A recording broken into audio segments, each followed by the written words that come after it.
Oui, l'échange d'aujourd'hui a été important. Il est important aujourd'hui pour nous de pouvoir échanger et dialoguer avec le ministère concerné pour faire un état des lieux du dossier, hein, et avoir le même niveau d'information, étant donné que ce dossier s'est fait en catimini et derrière dans la rapidité. Francis Orozco, est-ce que ça vous a fait du bien d'entendre le ministre dire que tout ça, ça s'était fait en douce et qu'il n'avait pas apprécié ?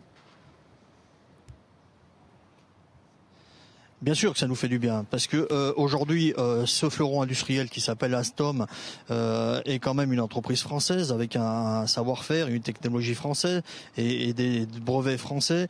Un rachat, quel que soit le partenaire qui voudrait racheter cette division, risque de nous faire perdre encore une fois une industrie et un fleuron.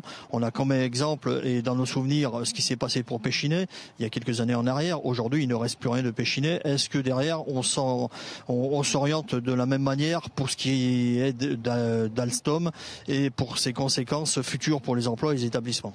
Oui, mais Francis Orozco, est-ce que vous pouvez vraiment échapper à un rachat? On sait qu'Alstom a besoin d'argent. Qu'est-ce qui pourrait se passer d'autre?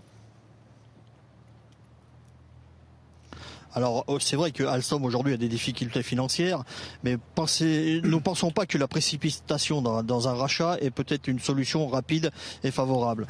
De toute façon, à un moment ou à un autre, cette situation financière doit être examinée. Comme l'a dit Monsieur le Ministre, l'AMF doit œuvrer pour un traitement équitable sur l'ensemble des offres potentielles qu'il pourrait avoir.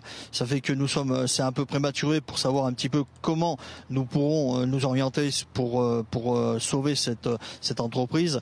Mais derrière, quelles que soient les orientations à donner, quand même, nous, c'est la défense des salariés et la défense de notre industrie qui compte avant tout. Francis Orozco, Arnaud Montebourg, c'est un ministre qui parle fort, qui bouge beaucoup, mais qui n'a pas toujours les résultats qu'il souhaite. On l'a vu avec Mittal. Est-ce que vous lui faites confiance pour régler le problème Alstom ? Alors oui, on lui fait confiance.